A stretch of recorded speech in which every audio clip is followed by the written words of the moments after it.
My name is Peggy Monastra. I am the Director of Promotion at Schirmer Music Publishers. I've been here about 12 years. And promotion within our department is we work more or less with a specific roster of composers. The different composer managers within our department work with a specific roster of composers, acting as a manager, not an agent, but a manager, in that we help them develop new commissions. We keep their back catalog active by keeping it in people's minds for programming, for recording projects, for any kinds of projects that would further the awareness of the piece or the performance history of the piece, including dance, including film and media licensing, those kinds of projects. We have different people who specialize in different areas. We also work collectively in our department developing materials to help us do this. Print items, CD samplers, a monthly newsletter. We also have offices all over Europe with whom we work on a regular basis that has a comparable staff, and so we work with them as partners as well. Most of the composers work cross-genre, although there are a couple who work mostly just in opera because that's where their strengths lie. And so, because opera commissions are so big, they tend to take up more of their work. But, for example, some of the better-known composers on the roster are John Corleano, who has orchestral music, chamber music, solo pieces, vocal music, opera, you name it, he does it all. So it depends. And then within our staff, we will sometimes specialize with genre-specific work, such as I have a lot of ties in the opera world. One of my colleagues went through the training program at the American Symphony Orchestra League, so she has very strong connections in the orchestral world, even though we all have our own, strong ties within the business, and we all work to develop as many relationships as we can with the people who do the programming. I did, as I was telling you before, I did a semester in music therapy and then followed that by switching to piano pedagogy, was a piano teacher, and ended up being offered a position to teach music history, which took me to musicology in terms of interest. And I continued to play and perform piano and some harpsichord while I was studying musicology. But always as a piano student, and then again as a musicology student, I was particularly interested in the composers that were in school with me and the work that they were doing, and I found that always kind of a very, very interesting side of being in music school, was being around all these composers and being there when their works were created. I then ended up in a position at the Library of Congress in the music department, in the music division, on a fellowship that grew out of my musicology studies, and ended up working on composers' collections that had recently been donated, chiefly Aaron Copland's. And that is all such recent history that most of the people who were represented by the materials in his collection that I was working with, photographs and recordings, et cetera, were still living. And it just kind of keyed me on even more to want to work in contemporary music and not to be in it while it was happening and not studying it after the fact. And just talked to a lot of people I knew. I worked a lot voluntarily for the concert series at the Library of Congress whenever they were doing a contemporary music project. And they do a lot. They have a lot of commissions and they bring in a lot of interesting groups. And then I just decided to take a chance and move here. I was up for a position with Meredith Monk, and they called me and said I was her second choice, and that gave me enough inspiration to just up and move to New York, and within 3 weeks I had this job, and that was 12 years ago. So, how did you get the job? I came in and interviewed, and like I said, it's not any particular training that you can have. I mean, being a musician is important because then you can read scores, of course, and that helps you kind of assess materials. Musicology also helps because then you're better trained to write about music, and sometimes we write the program notes or we write the promotional letters, we write the promotional articles about them. So training with some, I should have said that before, I guess, some writing ability is very important. Being able to describe a piece of music in a succinct and very direct way is also very helpful. As composers, and develop them, or at least with the composers who are no longer with us, we try to keep their material actively in people's programming agendas. Or, within the recording world as well, because, for example, what Naxos is doing has been really great for the history of 20th century American music, in that they have their American Masters series. And so we regularly work with them to kind of further develop new projects in terms of the composers who are no longer writing, no longer alive. So, and then also with the living to keep their projects going. Always keep new projects in front of them, but back catalog is key, is absolutely key in keeping us afloat. Because the future projects take great financial investment from within the company to produce the materials and to keep the promotion going. And our travel budgets alone, we keep so much of that funded by the back catalog. Prime example being Samuel Barber, Giancarlo Menotti. They feed into the composers that we take risks on in the future. It's all music that's still within copyright that we actively promote. Schirmer holds very large catalogs of music, both in print and in rental, that are older works in editions that we provide. But those are, public domain works. The bulk of what my work is on is the works that are still under copyright and the composers who are actively writing. The old-fashioned model is more the print model, that piano music, vocal music, all of those things of what people perform in the home was where the businesses grew. In today's society, that is less and less where the main income comes from, but it's more from a combination of rental income on materials that are not in print and are not sold. We have a rental library, so orchestral materials, large opera, the music that's in the pit, those scores are generally available on a rental basis. Grand rights income from things of any staged works, opera, dance, etc., and then the sync licensing and mechanical income. So sync licensing being, in the film world or television advertising, etc., or mechanicals from the recording industry. Yeah, that's something that we're always kind of trying to develop a little bit further. There are projects going on right now developing ringtones through our copyrights. We haven't done it specifically ourselves, rather we're licensing it through the companies that do that exclusively because it's very time consuming. And we're exploring, we've had some of our copyrights show up in video games, which are very lucrative uses of the copyrights, and so we're trying to further that as well. With the internet, those types of projects tend to come in collaboration with our colleagues outside the office, such as concert streaming and things along those lines. But we're always trying to keep an eye on that and looking for ways that we can further develop it. This office is about 30, 35 people. Music Sales is our parent company, and they are within their executive offices are alongside our executive offices. And we also have a rental library upstate, which is about the same number of people, so all told somewhere between 60 and 70 people within New York. And then we have satellite offices in Los Angeles, and Shawnee Press is also one of our companies, and Shawnee Press has moved to Nashville just in the last few months. And then we have our offices in Europe. Music Sales is the parent company of G. Schirmer, which is an American publishing company that's been around since the 1860s, but they also are a parent company of the other classical publishers, Chester Music and Novello in London, Edition Willem Hansen in Copenhagen, UME in Spain, and some various other smaller companies that are not quite as well known. So, and then we represent each other all around the world. We have offices in Australia as well. What are the main departments in your company? Main departments are, well, my department is promotion. Within G. Schirmer, then we also have production, which is key because they're the people who edit and produce the print materials. We also have our copyright and royalty teams, which overlap with the music sales side of the company. Just for a clearer picture of music sales is primarily print material and then copyright administration of a lot of different pop music catalogs that go back through the 20th century.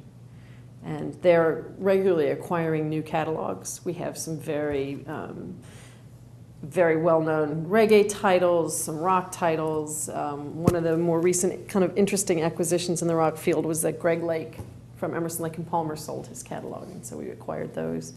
A catalog was purchased not too long ago, a few years ago, that contains the song Tainted Love. So you get the whole catalog, but there's that one gem that continues to be an income stream. So that can tell you a bit about that, but it goes back through, some of Billie Holiday's biggest hits. So that those, because she remains continually popular, there's always, income coming in from that. So, and then there's a whole team of people who are working that side of the company as well. So we have Schirmer Promotion, Schirmer Production, the copyright and royalty, which handles Schirmer as well as music sales catalogs. We also have a production team, graphic designers for all of the print items that music sales does. And then we have the executive staff. So I think that pretty much covers everything. I don't know if we've ever even tried to count them all up, because the Schirmer catalog itself is huge. What's in copyright goes back at this point into the 20s. So the history of the company has gone back and forth between the idea of having exclusive contracts with the composers versus what we refer to as one-offs, which might mean that we have a contract for a specific piece with that composer. We do that occasionally these days, but more traditionally, our relationships with the composers are that we are their exclusive publishers. So with some of these composers, it's hundreds of titles depending on how long their lives were. That means you own the publishing. Mm-hmm. Yeah, in the more traditional relationships. We also have some relationships which, there's so many layers to the onion here, in that, for example, Philip Glass has his own publishing company, which is Dunvegan Music. We do the rentals for them, but we don't do any copyright administration. We just literally supply the materials to the people who need it. But then there are some other small publishers with whom we don't have a publishing agreement, but we have an administrative agreement. The first one that comes to mind for me, because I work with them so regularly, is a catalog called Red Poppy. This is a catalog created by the composers who are the founders of the Bag in a Can organization. So those three composers have their own publishing company. We do their rentals. We also help them sell their music when it's something that's small enough that is to be sold and not rented. And we also help them with their copyright administration. So that, again, is a unique not unique, it's a different type of relationship that we have. The most traditional are that we are exclusive publishers, we are co-owners with the composer. We get calls where people ask us to assist them in seeking out repertoire that fits a certain programming need for them, either in terms of a thematic approach or wanting to make sure to include a composer but they don't know enough of the works, or they might have a certain instrumentation that they bring to us and are open to all kinds of ideas. So that tends to be the core of what we're doing during the day. We also will spend time... Excuse me, this is for live concerts? Yes, for most of it, yeah. I'm trying to think of what the other typical things that come up will be someone just asking for perusal materials. So in the mundane level, it is sending out CDs and scores to people to get them more acquainted with a piece so that they can decide whether or not they want to program it. We like the creative side the best. So when someone calls and says, look, I'm doing a festival that has to do with the meeting of cultures and cross-genre, and can you suggest someone whose music crosses cultures? And then, we have fun, bringing things to mind that we have immediately at the edge of our brain, and then also doing the research to kind of figure out the background. We will be partners in developing consortiums between different opera companies or different orchestras that might not have it in their budget to do a new project on their own, whether it's a new production budget of perhaps, for an example right now, what we're working on is there's a big, very popular opera that we publish, but it is so large in its forces that a lot of companies have said they can't do it. So they come to us and say, look, we're trying to get a reduction done, but we don't have it in our budget to pay for both a new production and a reduction. So we're helping them find a team of partners around the country that, or internationally, that has said that they're in basically the same situation, or we introduce it to somebody who hadn't thought of it yet. So that's the type of thing we do. We negotiate commission contracts. We set up meetings, either in town or when we're traveling for premieres, where we go in and we sit down with an administrator and say, okay, what are your programming ideas? Can I introduce you to this composer we've just signed? Can I tell you about this piece that I think would be great for your audience? It just depends on who you're seeing, what you're going to talk about.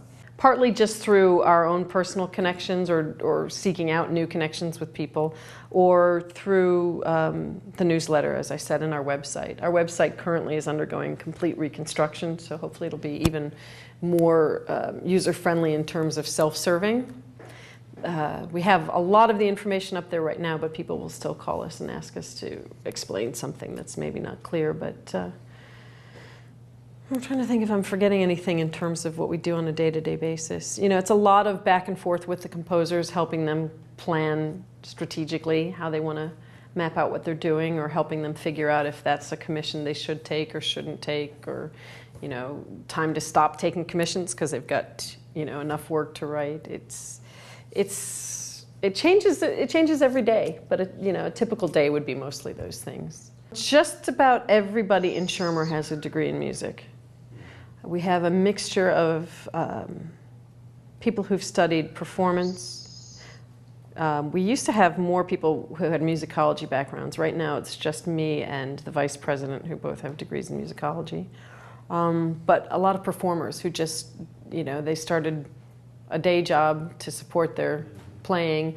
One of our promotion staff is an active Broadway pit musician and is either subbing or on a show regularly, and plus he performs early music. One of our newest staff in the promotion department is also a composer, and he works with electronic media as well, and he does some website design. So he's key in that he's very tech savvy in a way that he's in his 20s, and so it kind of, he's been growing up with it in the way that, say, I haven't.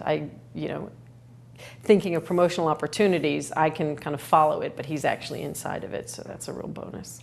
It's a good question. I think bringing an awareness of the kind of recent history of music alongside current technology and a knowledge just of who the composers are, and paying attention to how people program. You know, just looking at what types of programming is going on out there and how you can best help somebody facilitate their future programming. So it's not necessarily that you have to understand publishing or copyright law. Only if you wanted to kind of go, if you want to go into the copyright side of things, you do need some training and background in that. There are a couple people in our copyright department who kind of rose through the ranks and learned by doing, by coming in as an assistant and gradually learning more and more. But most of them have degrees of some kind of legal or at least copyright study in their background.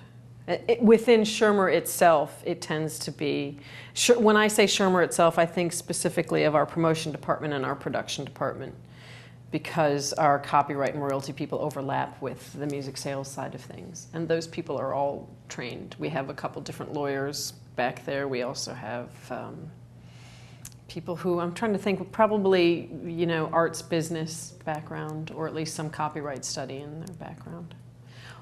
A couple people came to us through other venues of publishing, and they ended up coming here. They did, you know, they either worked for Cherry Lane or EMI or even a book publisher. I think specifically of one of the people in our copyright department who does all the licensing for print, licensing our copyrights into other print items, and she came from a book publisher. So that was not through a music thread that she ended up here.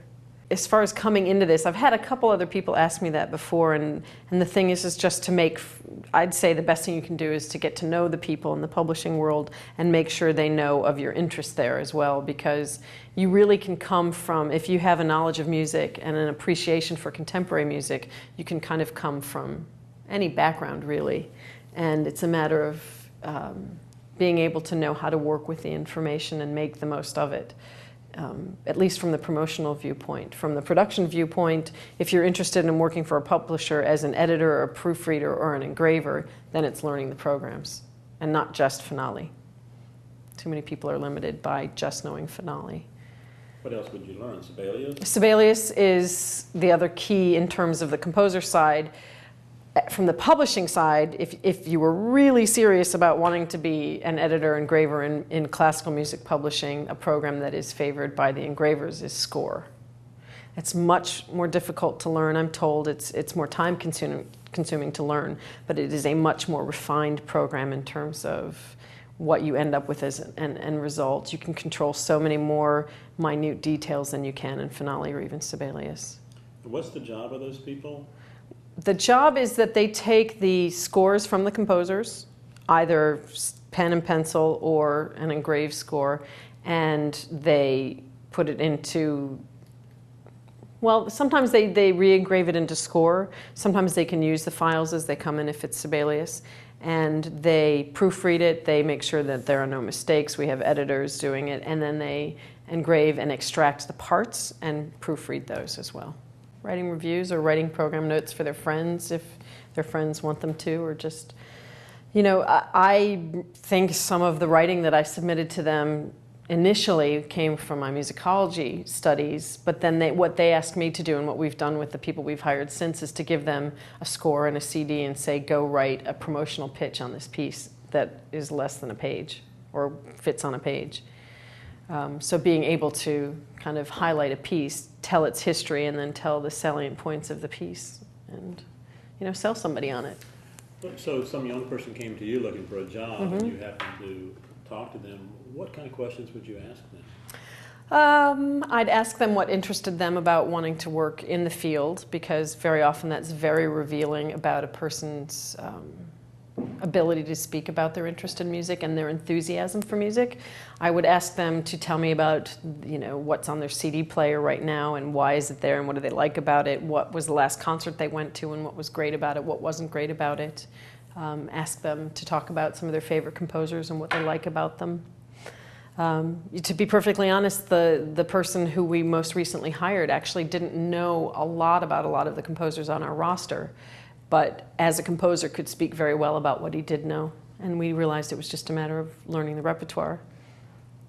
So we were thrilled with how he was able to speak about it, whereas the person we interviewed before him who didn't get the job had a lot of enthusiasm and had a lot of knowledge, but was not able to really put it into words very well. Would you ask your... But that's, again, that's a promotion viewpoint. We are the salesman, so to speak. I hate that word, but we're the mouthpiece for the composers in terms of a lot of administrators will be leery to go directly to a composer because they don't want to get their hopes up. They can come to us and tell us, you know, I'm just looking. But if you go to a composer, you get them all excited. They think they're going to have their piece done at the New York Philharmonic, and then it doesn't happen, and they get disappointed. And, you know, we're the go-between in that way. For the other departments, again, those are somewhat more specialized skills. So the unfortunate thing about the publishing industry is that there aren't a vast amount of openings available on a regular basis. But I think, like I said earlier, to get to know who the people are is a really good way to do it, because when we had a position open, we went to people that we knew that we found would be someone that we think would fit in the department and work well. We are always trying to find extra help in terms of interns. So if someone was willing to be an unpaid or a low-paid intern for a little while, that's a great way to get inside. And, you know, I got this job partially just from having come in at the right time, but also the same day that I submitted my resume here, I had been talking to someone over at Boozy and Hawks that I met through a friend, and they also recommended me. So, you know, we all know each other in the publishing world. It's a very small field, and we help each other out in that way. I'd say just go hear as much as you can live in the area that you're most interested in and be as familiar as you can be with that part of the industry.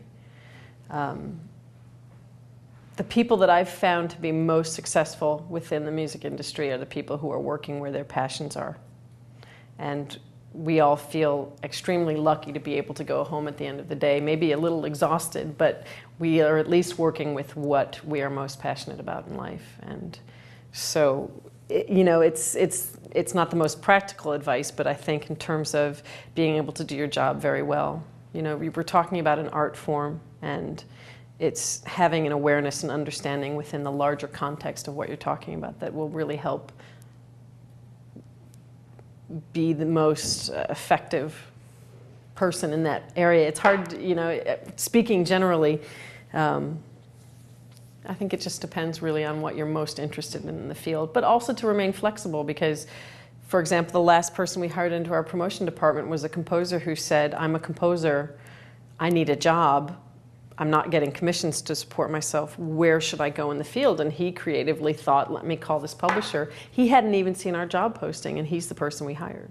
He was just creative in how he thought he could use his talents. And likewise with me, I would never have thought doing a musicology degree that I would be doing what I'm doing today. But I knew that my interests were strongest with contemporary music. So I told everyone I knew that worked in contemporary music, if you think of a job or you hear of a job that would be best suited for my interests, tell me, and then I'll see if I'm suited to it.